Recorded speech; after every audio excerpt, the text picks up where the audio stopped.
This is a 13.3 inch display and it's got 1920 by 1080 resolution, and the idea of this is it's so portable and light that you can take it with you when you're travelling and use it on location if you want that second screen. Now it's got some cables supplied inside the box, and the two cables I used to connect it to my 15-inch Retina MacBook Pro were these. One of them is like a USB splitter power cable, so two USB connections, and then the other end, which is like a micro USB connection, goes into the monitor itself. I only had to use one of these USB ports on my MacBook Pro to power the monitor, which was a bit of luck really, because there's not a lot of length between the two USB sort of connectors, and they wouldn't stretch around the opposing side of the MacBook Pro if I'd needed to use both. I also used the HDMI cable that's supplied, so full-size HDMI from my MacBook Pro into this little mini or micro HDMI connector into the side of the monitor. Now the actual screen itself, I was really surprised with the actual quality of the image on this particular screen. I don't know why. I think because it's primarily made of plastic, I was just expecting it to be not a very good image, but the color accuracy was there, and also the resolution, 1920 by 1080, ideal resolution for this size monitor. It's also got plenty of connectors on it. On this side here, we've got all of the inputs and outputs. So we've got the top one, which is a headphone output.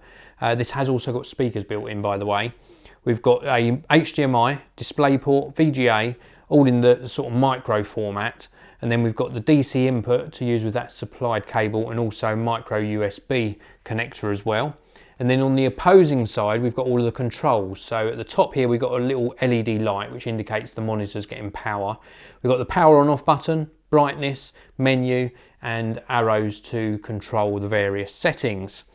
And then round the back, this is a really neat solution. So we've got this wraparound sort of plastic case, which gives you a stand functionality for the monitor. And we've got this little white sort of rubberized foot that has got magnets on it. So you can take this out, and then there's 4 slots on the back, and you can position it into any of the 4 positions to adjust the angle of the screen. It's quite flimsy, but it works okay. There's also an almost sort of a down flat position as well. I primarily had it in the more upright position, and it holds the monitor fine. It feels a little bit flimsy, but it works.